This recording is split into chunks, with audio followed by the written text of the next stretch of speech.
yang dimana saya diberikan amanah oleh teman-teman saya untuk menjadi manajer pada project manajemen kali ini. Tentunya di sini pada kelompok kami yaitu kelompok 3, di sini kami membahas yaitu project management analysis dan perancangan sistem Otatech solution. Di sini kami itu memilih project yang dimana UMKM winner. Untuk anggota kelompoknya itu berjumlah 8 orang. Langsung lanjut ke project overview. Pada project overview ini kami memilih UMKM winner, yang dimana UMKM winner ini itu UMKM winner yang ada di Bengkulu merupakan usaha mikro kecil menengah yang bergerak di bidang produksi dan penjualan makanan olahan ini, yaitu yang berlokasi di Bengkulu. Pada UMKM winner ini itu dia berdiri sejak 4 Oktober 2018. Pada saat ini Winner itu sudah memiliki 5 cabang yang tersebar di Bengkulu. Pada saat ini UMKM Winner itu masih menggunakan sistem layanan manual pada kasir dan pemesanan menu.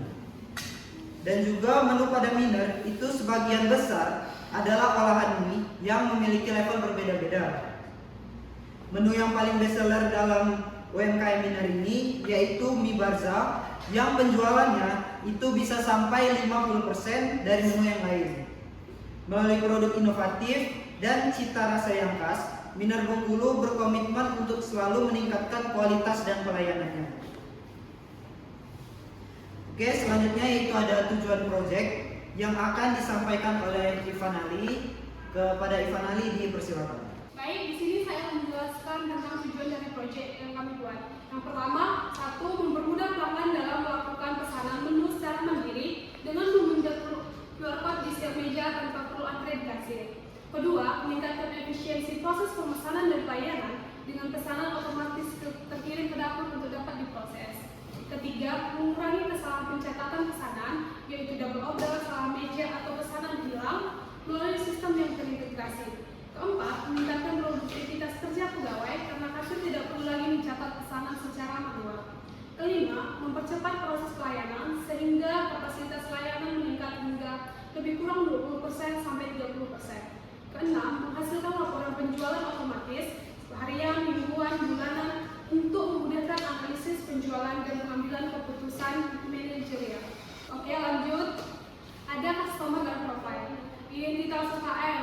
Yang pertama, nama usaha adalah Winner Bengkulu, jenis usaha, produksi dan penjualan makanan dan olahan mie, bentuk usaha, usaha mikro kecil menengah, tanggal berdirinya 4 Oktober 2018, berlokasi di Kota Bengkulu, Provinsi Bengkulu, dan sekarang berjumlah cabangnya memiliki 5 cabang yang tersebar di wilayah Bengkulu, dan sponsornya pemilik UKM sendiri yaitu Muhammad Iqbal. Oke, itulah tujuan project, customer profile dan developer profile yang sudah dijelaskan oleh Ivan Ali. Selanjutnya planning, system request, project sponsor yang akan dijelaskan oleh Zaira. Kepada Zaira dipersilakan. Terima kasih moderator. Di sini saya akan menjelaskan tentang bagian planning, yaitu sistem request dengan project sponsornya yaitu pemilik UMKM Winner Bengkulu yaitu Muhammad Iqbal. Pada bagian ini kita akan menjelaskan tentang business need. Project ini dibangun untuk mempermudah pelanggan dalam melakukan pemesanan produk melalui QR. Kedua, meningkatkan efisien proses pemesanan dan mengurangi antrian manual order.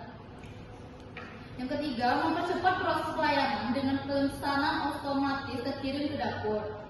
Yang keempat, mencatat data penjualan sehingga menjadi lebih rapi dan juga efisien. Yang kelima, memberikan pengalaman makan yang modern dan praktis bagi pelanggannya. Selanjutnya yaitu business recruitment, sistem yang mendukung pemesanan mandiri berbasis QR code. Di sini fitur-fitur yang harus ada yaitu yang pertama, fitur scan QR untuk langsung masuk ke menu pemesanan. Yang kedua, katalog menu digital yang berisi foto, level pedasnya, deskripsi dari setiap menunya, dan harganya. Dan juga terdapat fitur keranjang belanja dan konfirmasi pesanan. Yang keempat, fitur pembayaran yang terdapat banyak metode pembayaran seperti transfer bank, e-wallet ataupun tunai. Yang ketiga, yang keempat yaitu fitur notifikasi status pesanan seperti dikonfirmasi, diproses, dan juga selesai. Yang kelima, laporan penjualan otomatis, laporan harian, mingguan, dan Oke, itulah penjelasan sistem request yaitu project sponsor yang dimana bisnis yang dibutuhkan dan bisnis yang direkomendasikan oleh Zaira.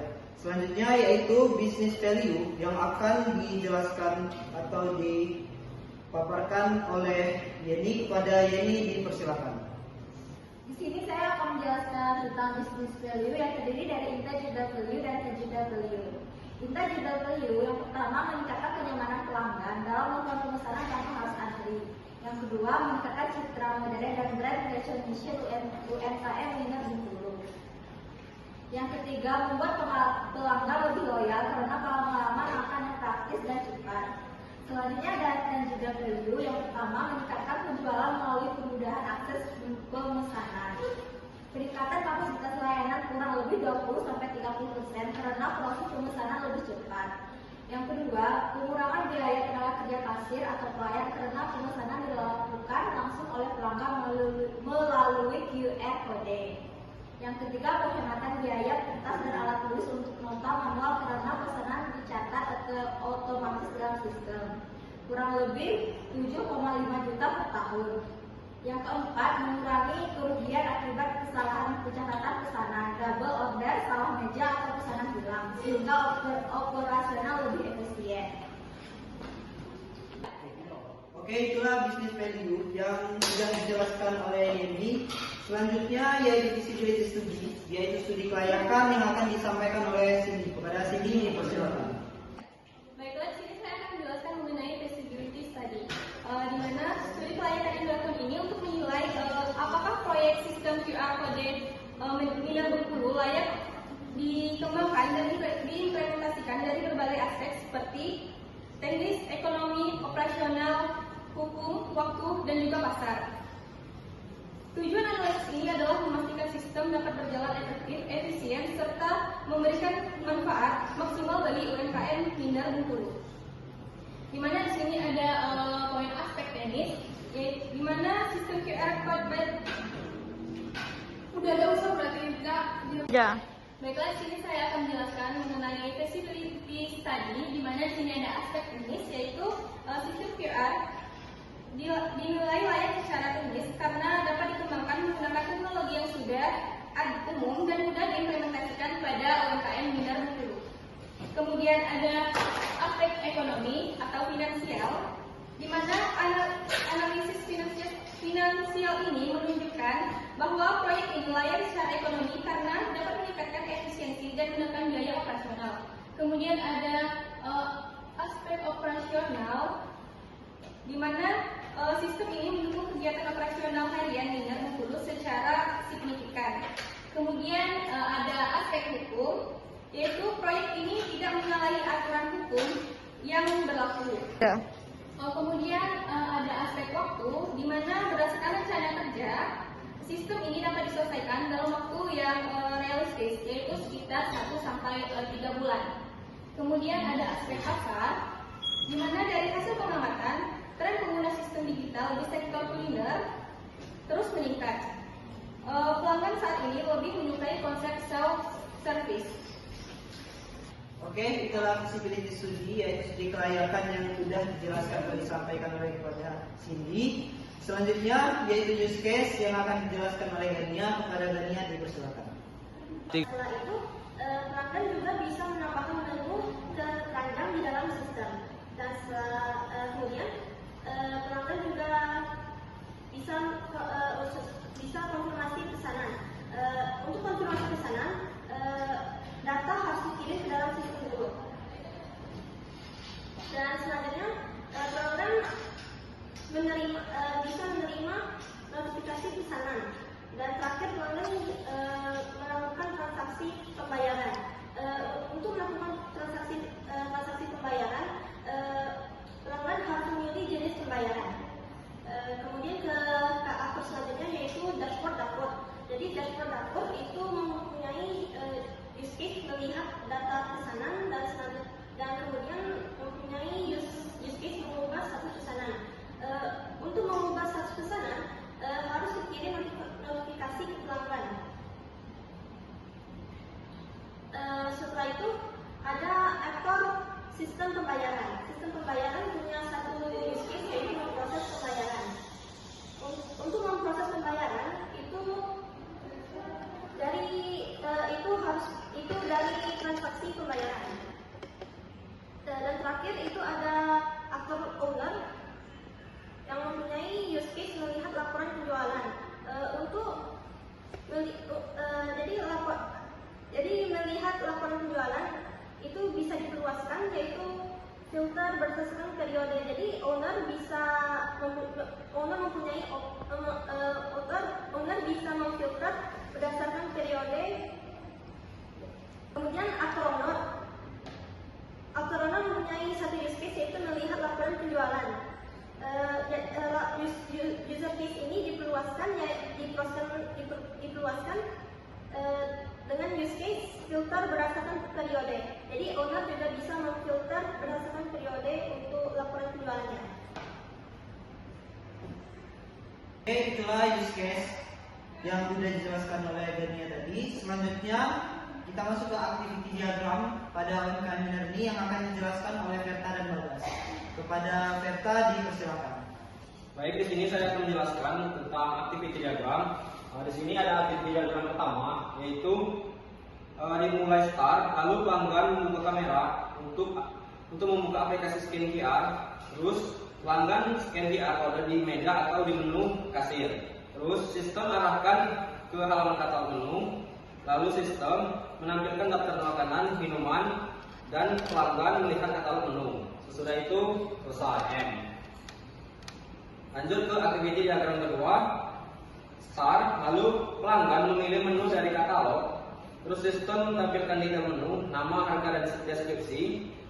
Lalu pelanggan klik tambah ke keranjang. Terus sistem itu menyimpan menu ke keranjang. Lalu sistem mengupdate jumlah item dalam keranjang, lalu M. Lalu activity diagram 3 yaitu dimulai dari start, pelanggan buka keranjang, pelanggan pilih metode pembayaran, kris atau e-wallet atau transfer bank. Lalu sistem kirim request ke sistem pembayaran. Lalu sistem pembayaran proses transaksi. Jika transaksi berhasil, maka sistem tampilkan pesan sukses dan kirim konfirmasi.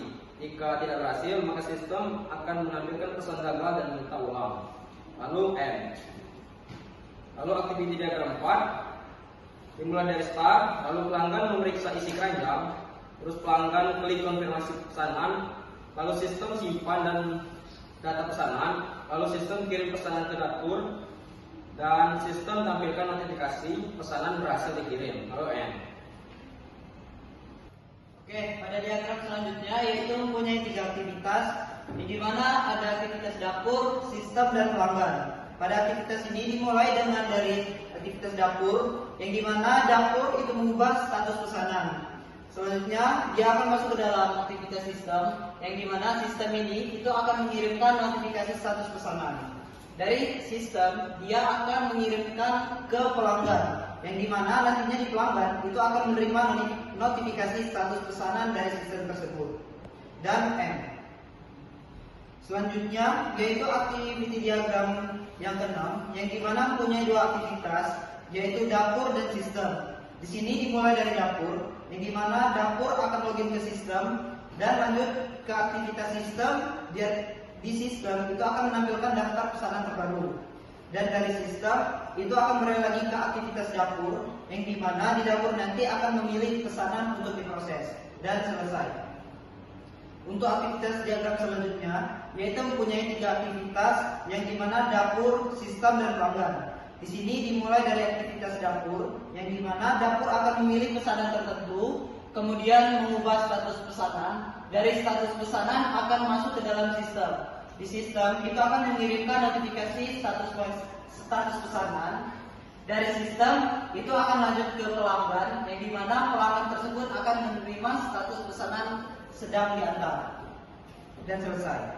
Untuk diagram selanjutnya yaitu mempunyai dua aktivitas, yang dimana aktivitas ini itu dia ada sistem dan sistem pembayaran.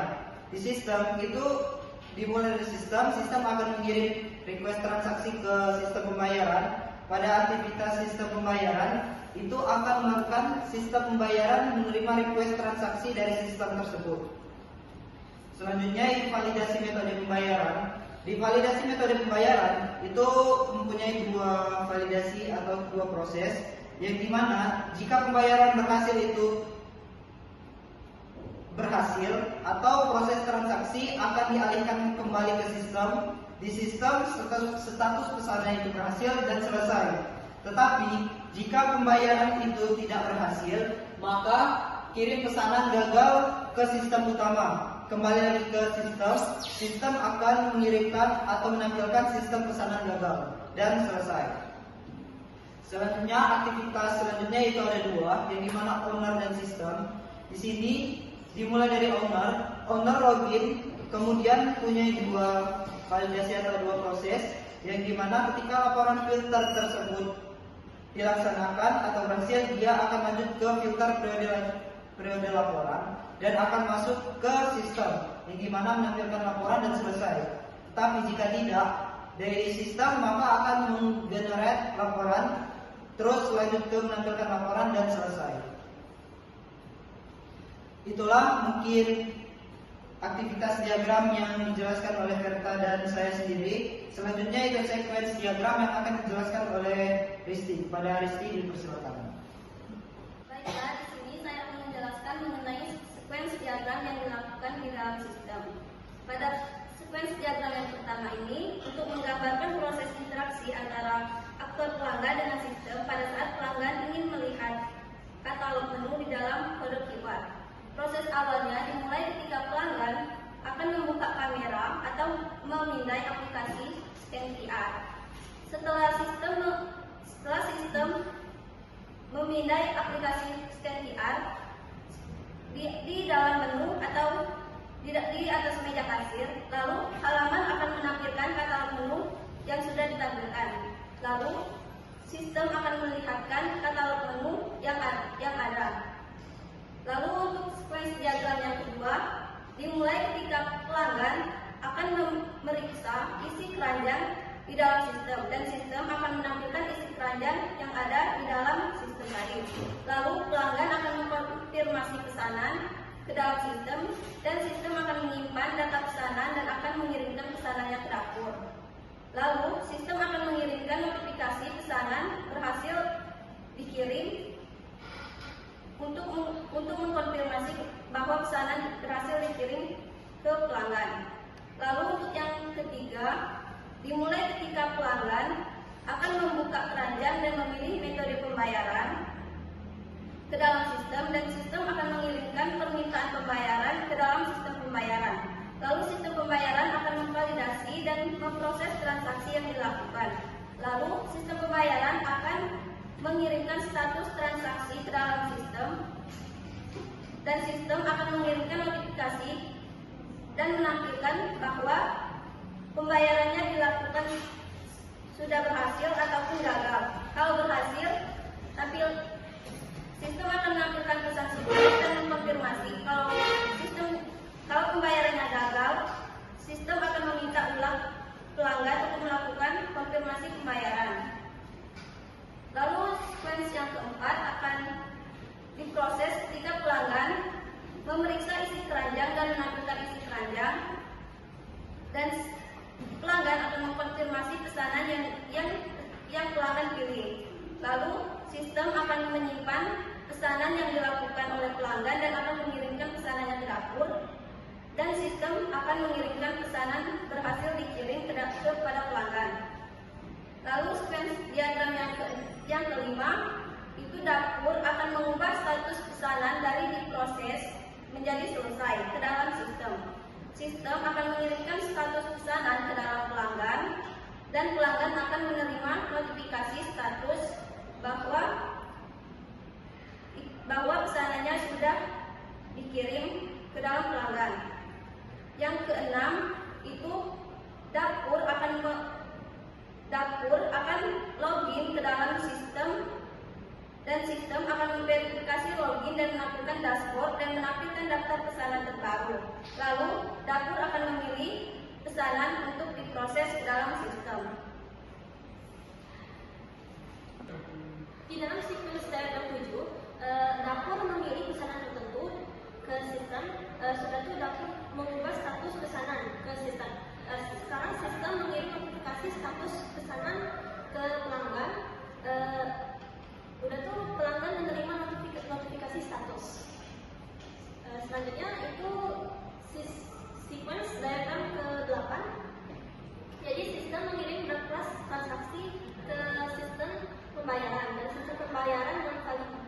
validasi metode pembayaran dan proses transaksi.